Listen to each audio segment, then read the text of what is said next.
Hello, hello.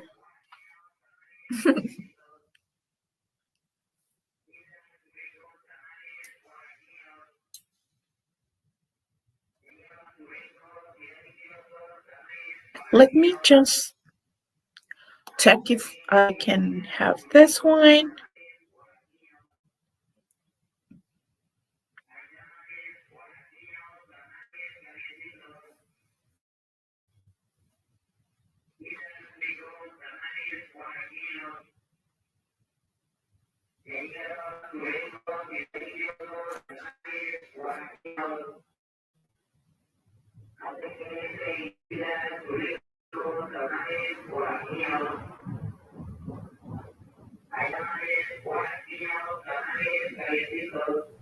Lucero, you Oh, can start. yes. You I'm can sorry. start, please. It's just I Yes. cannot see any of the No, comments or anything. perfect now. Thank you Okay. again. I'm so sorry. I'm just struggling with technology right now. But now, yeah, we got it. Thank you so much for having me again. I'm so glad to be with all of the teachers from SBS. I'm super glad to be here. And today we're actually going to talk about the video approach. Or why is it that I put it like that? Well, as teachers, we know that a really nice way to present content can be through video. But sometimes we struggle, or at least that's how I've been as a teacher, sometimes struggle between actually presenting a video or not. So let's get going with this, shall we? Now, we're going to talk about four main things. The first one being educational videos. I want to hear from you. I want to know what you think about them. Then we're going to go to a short version of how to use videos, and I'm going to give you a couple of ideas. And then we're going to assess the active learning, how we actually can make it work. And at last, some recommendations, things that we can do to reflect or to improve. So now we know that videos are a way to show more and tell less. In other words, this is a big help for us to have less teacher talking time. And in this way, we are also providing students with help from a different person. Typically, the person that speaks more English and that students start getting acquainted with is only the teacher. But we want students to actually get acquainted with several accents, and we want to present them with different ideas so they can have a better understanding of how to communicate, new sentences, new phrases, even more colloquial phrases. So that's a really nice idea to present a video in class, right? Now, here we come to the first part of the presentation when I'm asking you questions. So I have you here on the chat box. So if you can help me out answering the following. So first, I want you to complete the sentence with me, okay? To me, using videos in class is so. Let me know. I want to check on the chat box what you think or how you feel about using videos in class. So let's go ahead. I'm going to wait for you to let me know.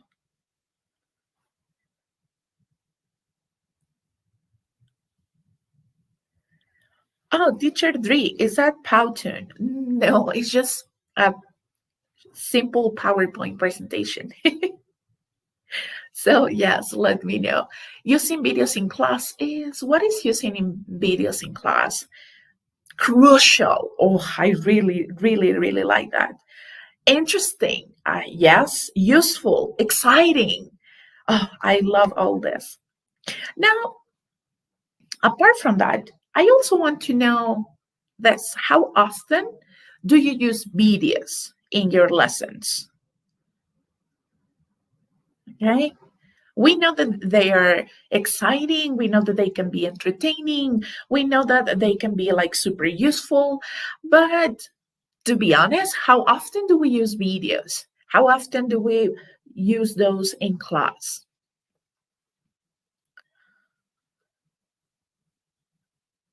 almost every class. Hmm, that's really nice. Often, but not too often.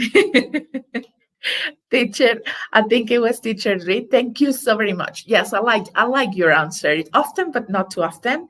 Of almost in every class and always. Now, I want to know why. Why is it that you use them often but not too often? I want to know why you use them in every class, or probably those of you who didn't answer and they're like, I don't really use videos. Tell me why. So if you don't use them very often, why is it that you don't use them? Or if you didn't reply, maybe because you know that you hardly ever use them. I'm gonna be super open and honest with you. At the beginning of my teaching career, I was super afraid of using videos. I was afraid of being looked at, the teacher doesn't want to work, so that's why he's using video. So that was my reason, right? I was not completely comfortable. That's the word. I was not comfortable using videos. And it was great in so many things, but I don't want it to be a boring routine. Yes, exactly, teacher Dre. Yes. Teacher, oh, okay. Billionaire, I hope I'm saying that correct, because learners like them. Yes, I do agree. They like them. Um, Now let's get into the actual thing. Educational videos. Now, before we actually start using videos, something that we need to consider is the following. We need to consider particularly three things when we are designing a video lesson or when we are implementing a video for your classes. So the first one is the cognitive load. We hardly ever consider this, and we are only like, oh, it's a video, it's going to be amazing, my students are going to love it. Might be, yes, and it is a great catch for the attention, but it might be a little bit tricky at times, right? The other one is active learning, and this also has to do with, for example, when you are mentioning in the chat box, using videos is for being more interactive. It's for having more the attention of the students. It's for making it exciting for them. And that is something that we check with the active learning, and that is directly connected to the engagement and with the affective domain. Many times, even without presenting the video itself, if you mention, oh, we are using a video today, every student starts getting like super excited, right? That typically happens. So now let's go with those three things little by little, right? The first thing that I mentioned was the cognitive load. And as I say, this is something that we hardly ever notice or that we actually think of before planning the video lesson. So, with this one, something that we need to consider are three big elements: sensory memory, working memory, and long term memory. Now, why is it that we need to consider those three things? Well, the first one talks about how we perceive things. And probably now more than ever, that we had to move to online learning. And probably, and if you are lucky enough, you are already in the classroom again with your students. But if you're still 100% virtual, then you need a different way to present the information. And what I mean by this is not only just having students staring at the screen, but also triggering different senses. Okay. So in this case, when we are using videos, what we are doing is we are driving the attention to a selective moment, to a selective thing. And that whenever we are drawn, our attention is drawn to something in particular, because probably it was too loud or we have something like that, in that case, we move on to the working memory. Now, something that we need to consider with this sensory memory, how is it that we move information from the senses to the working memory, is we need to have verbal or a pictorial channel. And in this case, it can be the dialogues, it can be just the visual sounds like you are presenting. Maybe you are presenting a chunk of an action movie or something like that. So the sound is super important. The other one is the verbal and auditory. This is regarding with what is it being said. If it was a video, probably it was a song. So they are the rhythm, the intonation, how they are doing pronunciation. So all those things that can drive students' attention, and then they will put that content, that information into the working memory. Now, this is when we start doing the thinking and processing. Now, with this one, once we encode or we process that information, we can decide whether to leave it at the working memory, meaning I'm going to remember what I saw only for this lesson or until the lesson finishes. And the long term memory, it's where we save information that probably we don't know exactly when said that we are going to use it, but it's there. We have it, right? So with this one, we need to consider that the working memory, and that is mostly what we use when we are watching a video in class, it is limited. So that's why you will always see that they are suggesting, oh, videos, try to make it short, don't make it too long. Why? Because the limited capacity that we have in the working memory. And especially if the video is too long and students don't have like a worksheet where they have to fill in the information or they have to do some comments, or maybe they don't even know how to do note taking when watching a video, it's going to be very hard for them to be able to answer, for example, comprehension questions or questions regarding the content or what they have just seen. So that's why we need to be very careful with the length of the videos that we are using. So if the information is very concise and straight to the point and it is not too long, then we are more likely to succeed in helping learners pass the information that we are showing into the long-term memory. Meaning, if, let's say, you want to do a recap from vocabulary, or you want to do a recap from the communicative functions that you have been checking, if you keep those videos short and they have to interact with the video, it's going to be easier for them to remember not only the video, but also the content. And that's what we want. So before even we prepare a video lesson, we should work with this information. Sensory memory, how much is this video going to trigger my learners, right? Working memory, how long is the video? How much information is being presented? Do they have too much dialogue? Is it too much noise? Are they happening too many things at the same time in the video? If it is too much, we are going to overwhelm the learners, okay? So probably shorten the video or select a different one that it's less dense with information.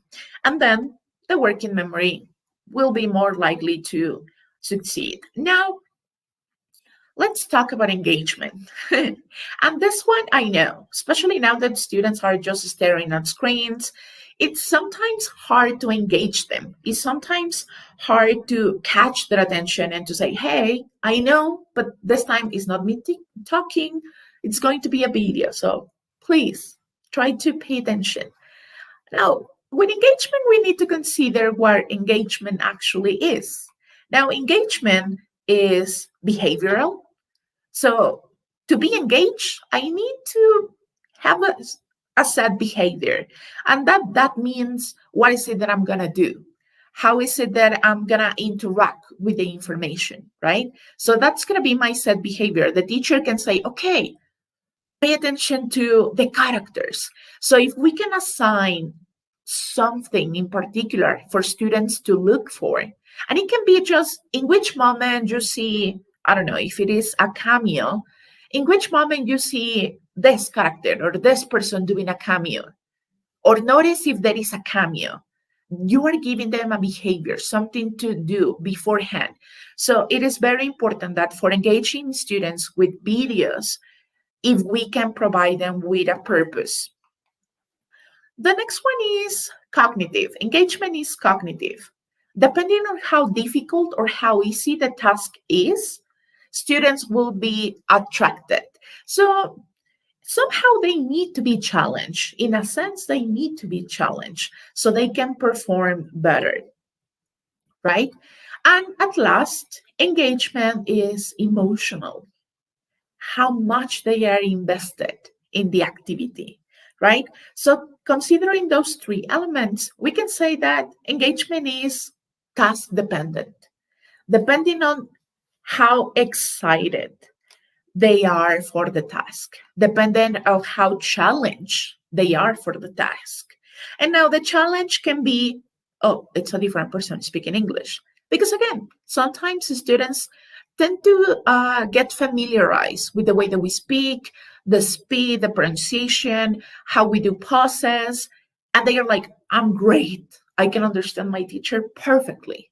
But if they listened to the teacher that is working in two levels ahead, they're like, oh my God, his English is so complicated.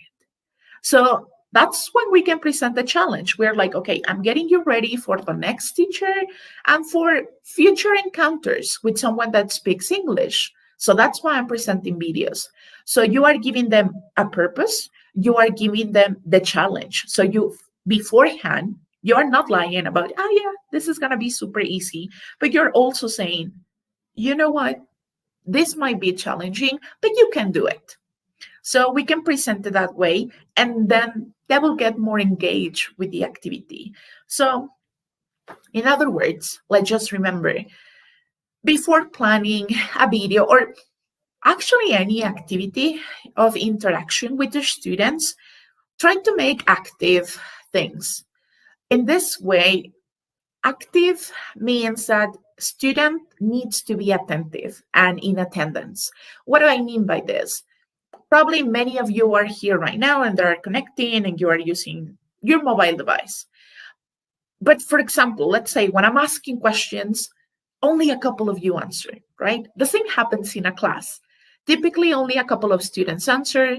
Some students, they don't answer because that's not like their personality. They're not that much into participation. Okay, unless we explicitly say, okay, hey, Mario, can you say? Hey, Dulce, can you participate? They will do so. But the other one is as well how well they are to get information. So if they are only there, they are only attending your lesson, but they are like half of the body is here, but their mind is definitely somewhere else, then they are not active, right? That's what it means being attentive and in attendance. It's not only being present or joining the session, but it's also actually paying attention to what the other person is saying. The other one has to do with commitment. And this is something that we accomplish with giving a value to our activities. So if presenting a video is because I want you to do this, as I mentioned, it is about giving it a purpose. It's not only saying, hey, everybody, we're watching a video and answering questions. You might be saying, oh, but that's giving a purpose. Might be, yes, but it's not fully. We need to actually explain students why is it that we decided for that. So if we do that, in that way, we are making them part of the progress and the process of learning, right? And that's what they want. That is a way also to let them know that we think about them when preparing the lesson. And not only I'm thinking about covering the content, because yes, we need to cover the content, but we need to cover the content for our students to serve our students. And the last one is influence. If they understand the reason why they are doing something or they are asked to do something, they will perform the task with more diligence. They will be more enthusiastic about performing those activities, right? So that's what we need to have in mind. Probably not in every single one activity you're going to be able to do all those things. But if you can have this on the back of your mind when preparing or when thinking about a project or an activity that you need to do with students, even if you are not using a video, that can be a good idea. Now, let's get into active learning. Now, this one has to do with the following elements. Oh, I'm sorry. It has to do with um, the how. Autonomy is the what. I need to know what I'm doing, especially when you set videos for students to work apart from class. When you ask learners, okay, your homework is watching this video, you need to give them the reason why. Mastery is giving them the tools for them to practice. It's explaining, okay, I know that it might sound silly, but if it is too fast for you, go to the settings and in the speed, lower the speed so you have a better understanding. If there is a caption, use a closed caption, even if it is in your mother tongue, that is going to help. But it's the how has to do with how well the student will be able to handle the activity.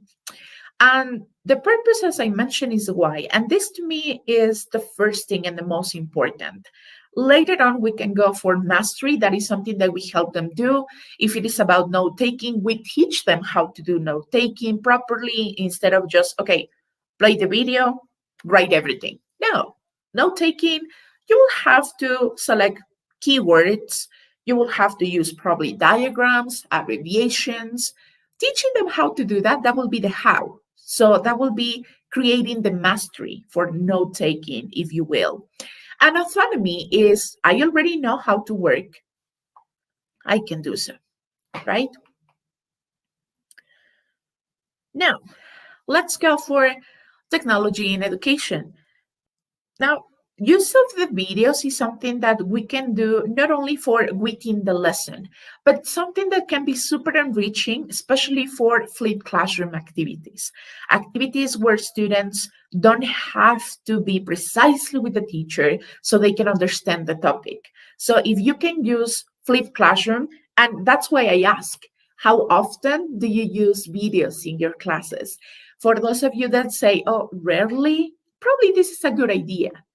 If you're not so comfortable with using videos in your synchronous part of the lesson, assign that for the asynchronous part. Assign that for students to work at home as homework, as the preparation part for the actual class.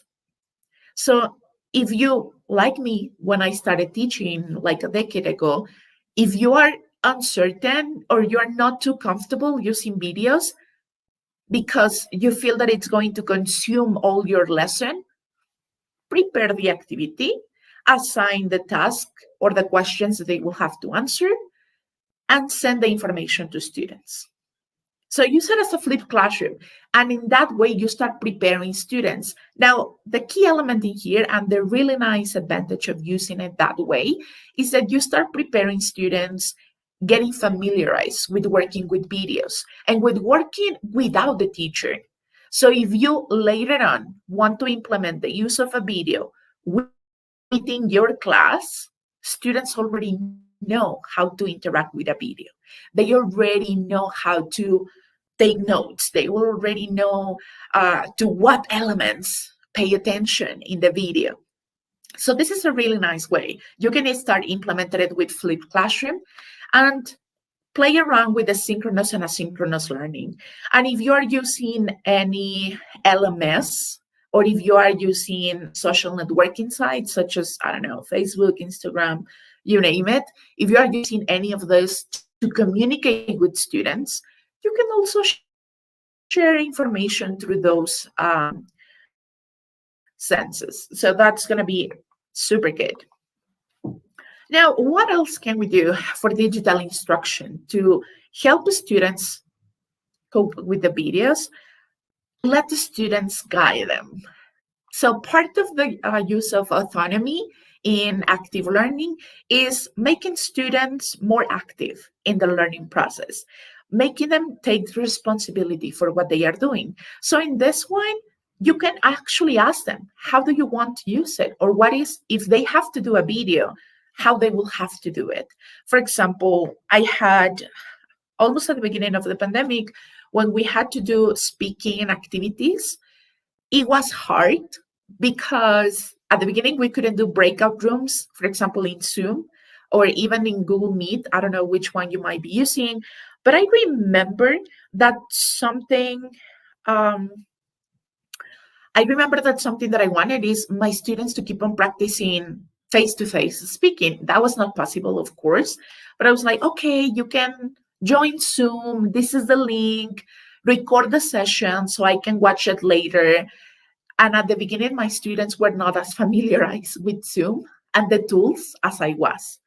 So I had two options: using my tool, using the things that I was acquainted with, or letting my students use the tool that they knew.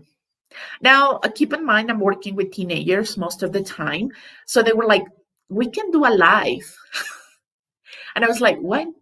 So they say, yeah, you want us to record the video of us talking? We can do an Instagram live. And I was like, wait, is that even what? Really? So that's how they did. I asked them to do interviews and I asked them to do speaking interactions with just one or two people. Apart from themselves, it was great. I let them guide me and I let them use something that they already know. In this case, SNS, that was Instagram. So that was a really nice idea. It was a breath of fresh air because they didn't have to know how to handle a new program. They didn't have to learn how to edit videos. And no.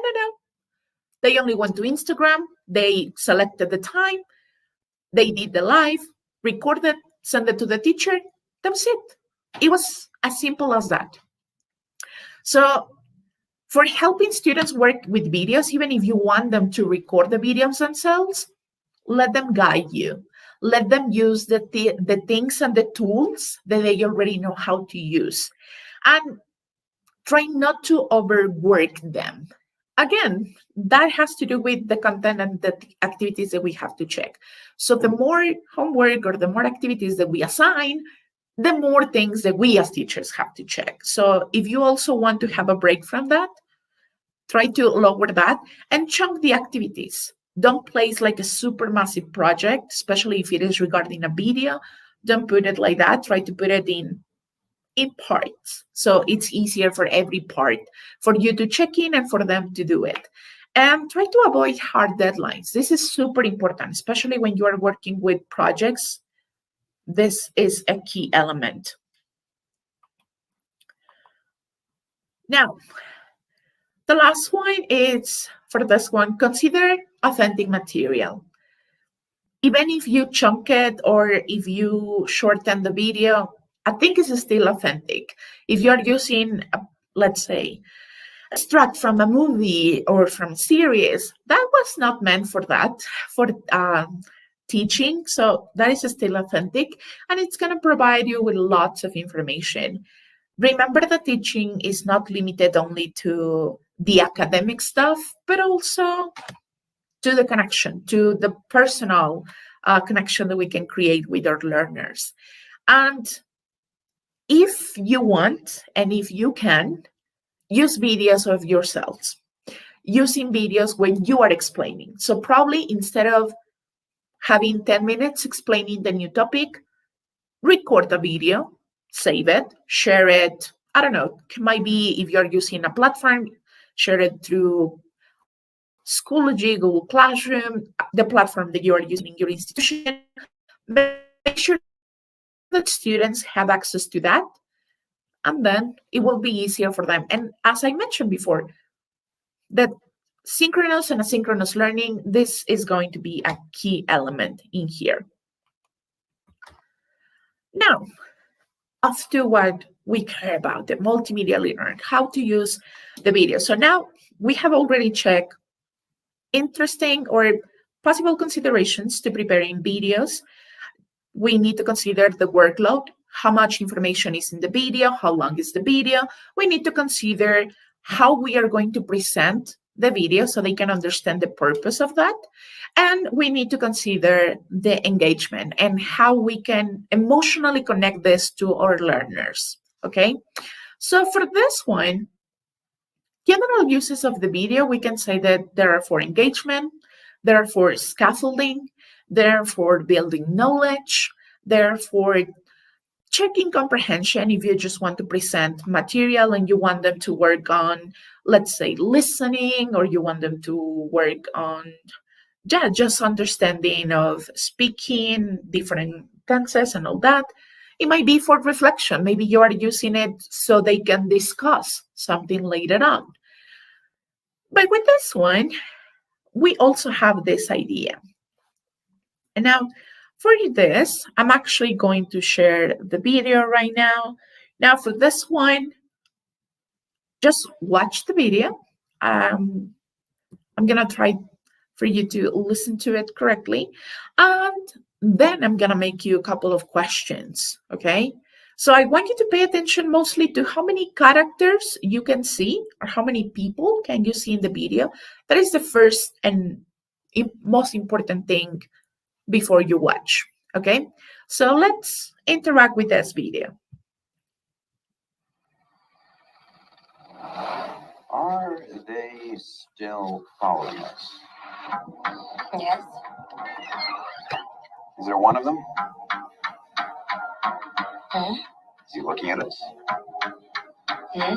Does he have just one hand on the steering wheel? Mm-hmm. When you hear something that sounds like a gunshot, drive.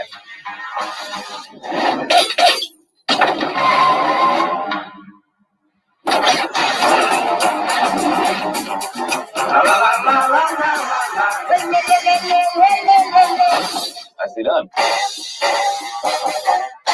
We recently discovered the existence of an international criminal organization with ties to former Nazis. Rumor has it they've built an atom bomb. We have no choice but to work to infiltrate this organization. We'll leave you to get acquainted. Napoleon Solo, The CIA's most effective agents. Julia Kuriaki. KGB, the youngest man to join in their best within 3 years. America is teaming up with Russia. Things could get a little messy. The thing is, I work better alone. I work better alone too. Okay, I'll let you tag along.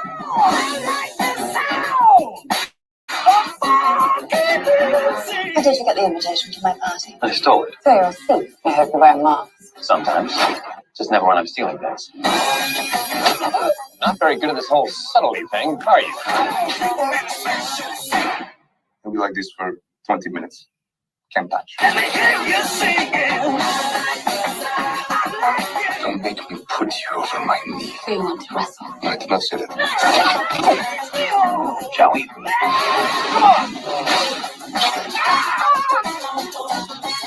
Hold on, cowboy! The special agent, you're having a very special day, are you? Do these belong to you or to me? Okay. So let's see what we have in the comments. So while you get me the idea, how many people, like the main characters, you could see in the video? Me too. This is one of my comfort movies. I gotta admit, Teacher Katia. 3, yes, exactly. We have mostly 3 characters. Okay, perfect. Now, of course, now we know, as Teacher Katia already mentioned, this is from a movie, right? So what is the movie about? 3, yes, we have definitely 3. Now, what is it that I just did? As I mentioned, videos can be used at the beginning of the lesson. They can be used at the end of the lesson. They can be used to drive the students' attention before we ask them to write something. Why is it? Yes, we can see 3 characters. Now, what I used right here was actually a trailer, right? And what is particular about this one? Well, when we are using, for example, trailers, something that we can consider is that they are not too long. We were talking about the cognitive load. We were talking about if it is too long or if it is too much. Working memory, it's going to be overwhelmed. So instead of passing information into the long-term memory, we are tending to forget things. So using trailers in our lessons can be actually really good for the length of the activity.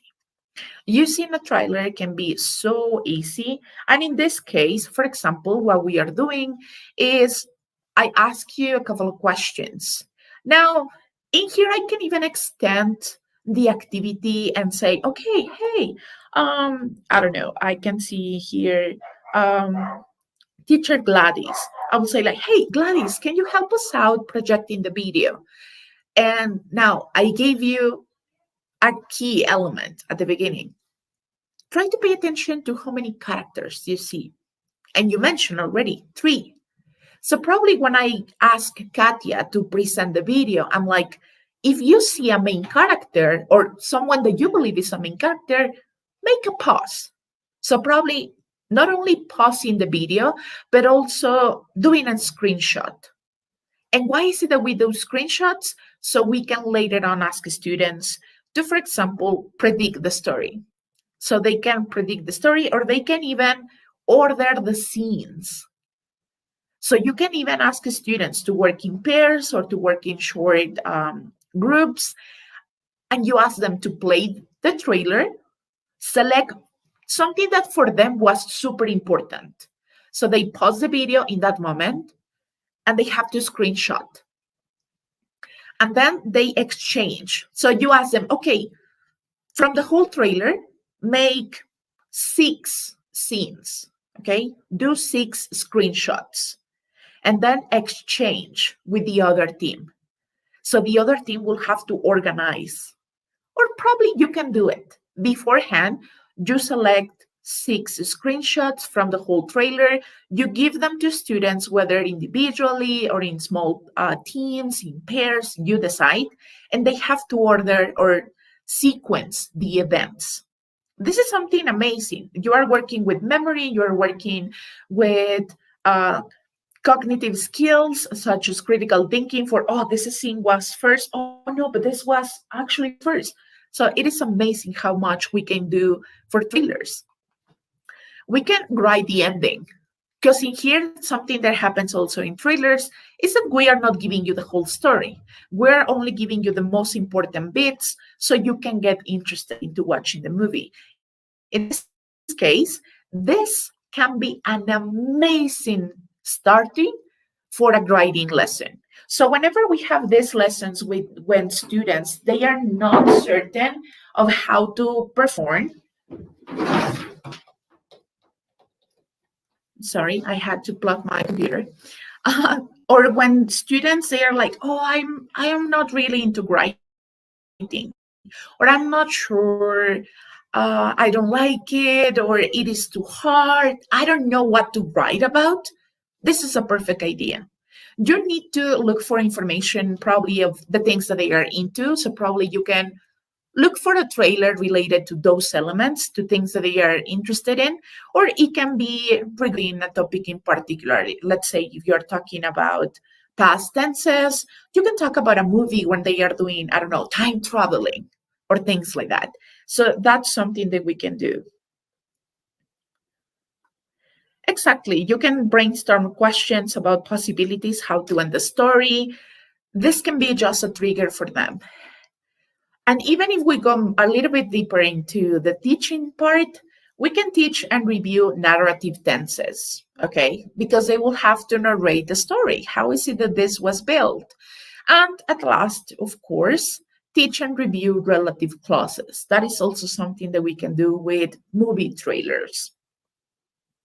Now, I have a next one, but the next one is going to be different, okay? In this video, actually, you will not be able to see. So talking about the sensory memory and how we get students' attention, this is a really nice way to present the information, and students will have to think, they have to use their imagination to the fullest and use all the elements. So for this one, before I play the video, I want you to actually, if you have a pen and pencil or pencil and paper at hand, grab that pen and paper because you're not going to be able to see. Okay, this is like we were covered in our eyes, but you will be able to listen. So pay attention, and I want you to write two things. Number one, what you are actually hearing. If you hear a sound in particular, what do you think is that sound coming from? Or if you hear a dialogue, what are they saying? And number two, I want you to tell me, how is listening to all that making you feel? Okay, how do you feel with that? So let's go. Remember, this is only listening. We're not going to be able to watch it. So if the screen is all black, don't worry. It should be like that. So let's go.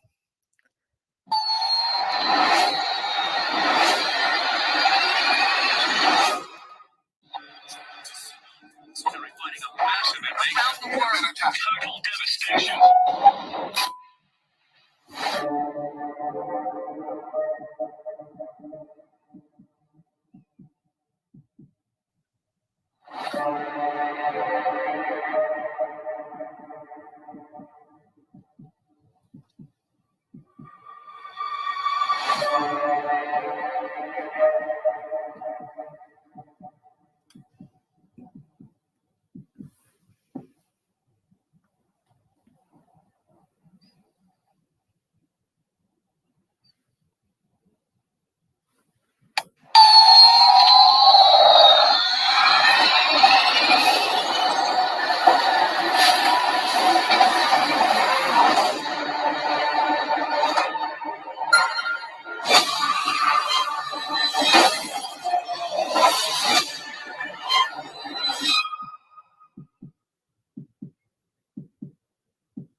Who are we? If we can't protect them, we have to protect them.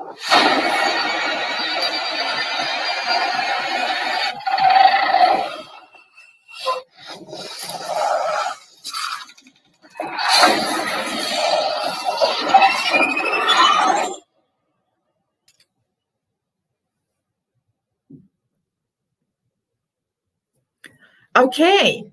So I can read your guesses on the chat box.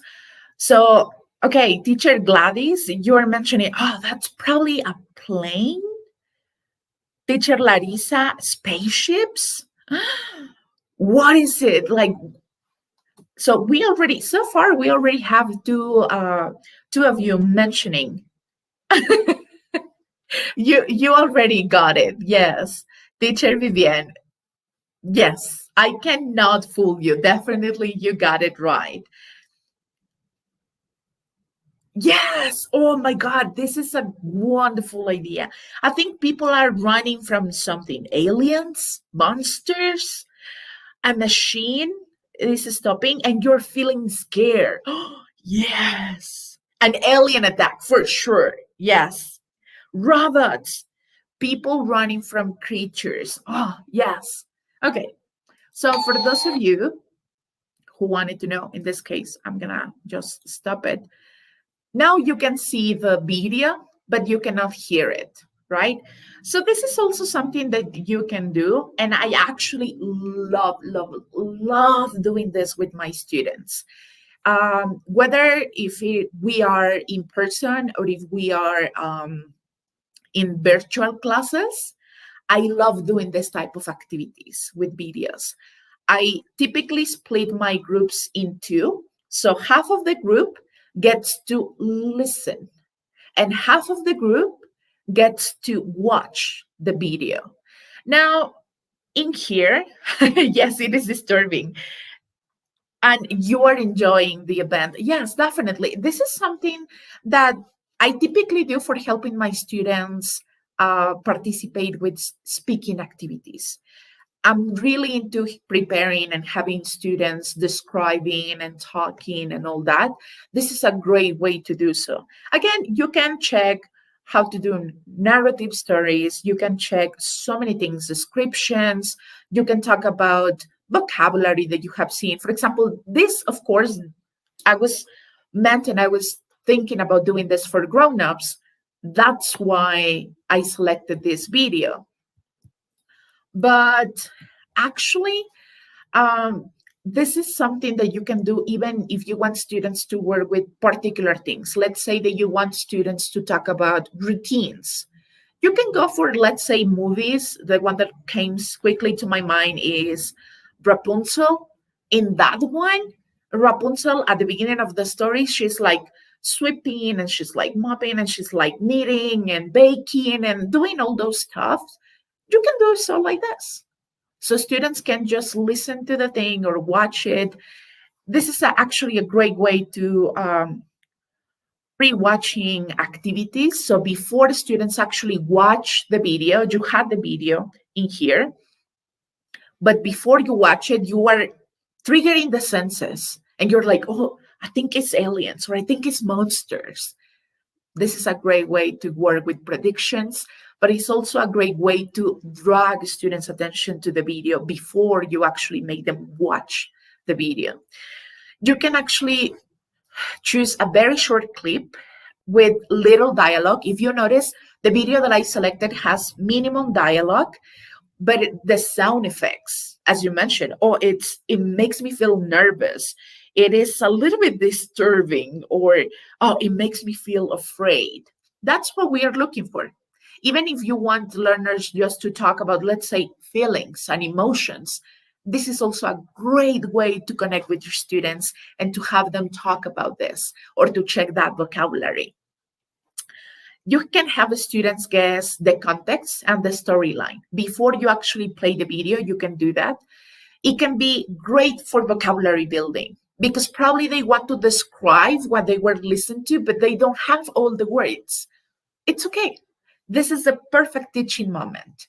This is the moment in which we are like, you know what? This is what we are going to do. And if you don't know the word, you can say it in Portuguese, or in my case, you can say it in Spanish, and then I can help you. And the thing that we do with that one, and again, talking about the working memory and the long-term memory, that is something that it requires students certain degree of not only knowledge, but this degree of like uncertainty that can be triggered to an emotion. Hence, for the previous times, they didn't have that.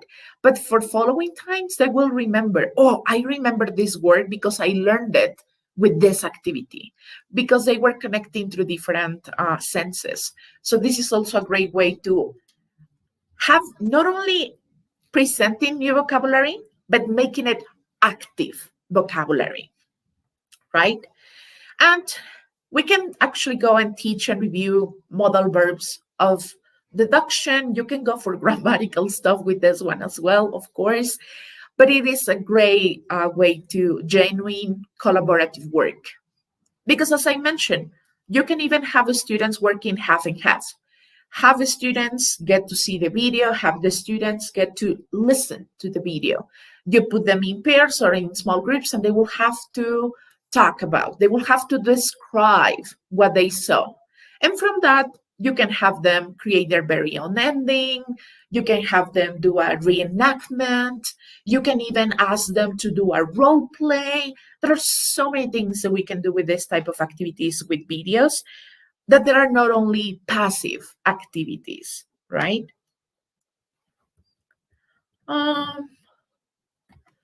So let's go. Yes, I can see that you are checking the name of the movie. It was A Quiet Place, and the previous one was The Man from Uncle. So yes. Now, that is typically what happens in an average class. Probably you were thinking, oh, we're presenting a video, we are asking questions, we are telling students what to do, then we go with the books itself. We can present the video again, have them answering questions or filling activities. That is a typical class. That is typically what we do, but we can also use videos to help have students describing things, come up with their very own idea. So in this one, I know it is the time, so don't worry, I'm gonna hurry up with this one. But you can ask students to, from the video, if they are presenting something, in this case, for example, what I'm doing is, this is an illustrator and we have kids describing their parents, right? So in here, you can see the illustrator actually drawing the parents. What happens here, for my class, typically what I do is I have my students paying attention to the descriptions. So then I can ask questions. So I don't present the end of the video. I don't present the full video because it's over 3 minutes. I only present the beginning of the description. And then I have, as I mentioned, do screenshots. This is more than perfect. I show the screenshots to my students and I'm like, okay, this kid, what are his parents? According to the description, those are the photos. Select the one that is the mom or their dad. You can do things like that. And in this case, there are also, for example, doing descriptions. So you can highlight what you want, whether if it is the grammar, whether if it is vocabulary. You can have something like this, filling or completing activities, exercises. And of course, for me, the key element in this particular video is that they can generate their very own list for them to present or to describe someone. So for example, from the video, they can notice that the kids are mentioning how tall, how short, they're talking about the hair, they're talking about the eyes, they're talking about the body complexion. So you can have students create their very own list. If it is about, I don't know, inviting or asking someone out, create the list. What is it that they are mentioning? Oh, they're mentioning the day, they're mentioning the place, all those things that make the video an asset, okay? Analyze the information that you are presenting. That's what I will suggest. So students can use the video as a model and they can analyze the information. But for example, in this case, if they mention the list, then have them analyze the video. If you are presenting a model, teach them to do the same. Before, especially before we do any speaking activities, you can decide. Give them the elements and then analyze. Oh, they are missing body build. Or the second kid, he was mentioning the height and the eyes, but he didn't mention the age, let's say, right? Or he didn't mention the hair, things like that. That's what I want you to do with videos. Have them not just as the beginning of the ending of the lesson, but something that can be more sustainable thing for the rest of the class. And make them create an activity, have an activity afterwards. Use a video for writing or use a video for speaking. Use a video to preview a reading. So probably before a reading, so you can help students get familiarized with the topic. I don't know, let's say you're talking about robots. So then you present a video when they can see an actual robot working, right? Or you can prepare them for listening. A video can be listening on its own, but let's say that the topic for the listening is something very particular. So they are like, yeah, I don't know all that vocabulary and all that. You can even prepare the vocabulary with students through the video. If you use videos as models, something important to consider is that before watching the video, we need to check vocabulary and structures. We need to, while watching the video, signal, probably do a note, pausing the video, segmenting the video in different chunks, and noting, like writing something on the video. If you can edit it or if you can find videos that they are like that, it's going to be amazing. If you're using, for example, like me, videos that they are already there, like trailers of movies or things like that, just make sure that you create an activity. so students can do. And afterwards, they will have to prepare the information, right? And just to come up with this, active learning, remember, that requires guiding questions, interactive features that students can control. If you can do so, that is going to be amazing. If you give students control to pause the video or to rewind or to play even with the speed of the video to make it slower or faster, depends on it, and make videos part of a larger assignment. So for example, when presenting only the audio of the video, that was, in my case, that was for two things: speaking and creative writing. So that's something that you can do. You can do the video, the beginning of a bigger project, okay? And try to integrate questions into your video. That's why before watching the videos, I ask you to work in two things. With the first video, I ask you characters. With the second video, I ask you sounds, like where are those sounds coming from? And two, I ask you about how it makes you feel. So set questions before watching the video so students can have a better understanding of the purpose and also while watching the video. This is going to be a key element in here. And now I'm just going with this one. Remember that videos are a great tool to inspire, to inform, and to persuade. So don't limit the videos only for the beginning of the class, or don't limit videos just for, I'm not going to talk, just watch the video. Use them to that. Use them to inspire. Use them to inform your students. Use them to persuade your students to work with activities such as writing and speaking. They're not so excited from the beginning. So if you do so, let me know. You can contact me here. This is my contact information. And if you have any questions, please do let me know. And I can read you on the chat box. For those of you, I think I noticed at the very beginning, I noticed a comment saying students have lots of activities to do when they go home, or they don't do the activities. If we said activities to do at home, well, try to do activities that last 10 minutes, okay? Watch the video, answer these 3 questions. That's it. But make the questions not only regarding content, but make the questions regarding how they felt with the video, or if they agree with the information presented on the video, okay? And make that the core element for your next session. If that was homework, if watching the video was homework, make sure that for the next class, you start with that. So probably they will have to do a review. They will have to write a report. If the student is not watching the video and not doing homework, he won't be able to work in your class.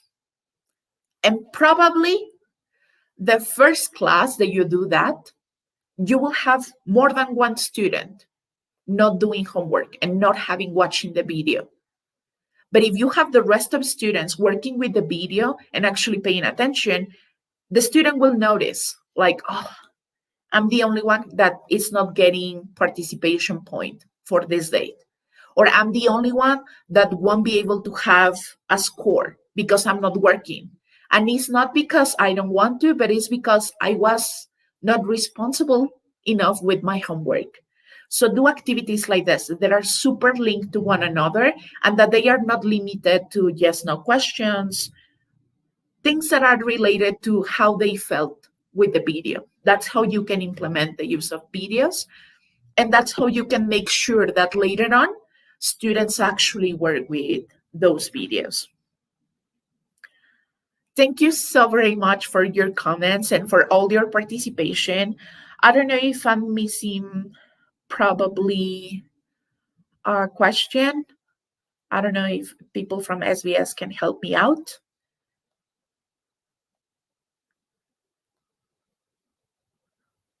or maybe not. Thank you, Seems like Lucero. Bye bye. Well, thank you. Bye bye, everybody. Thank you again.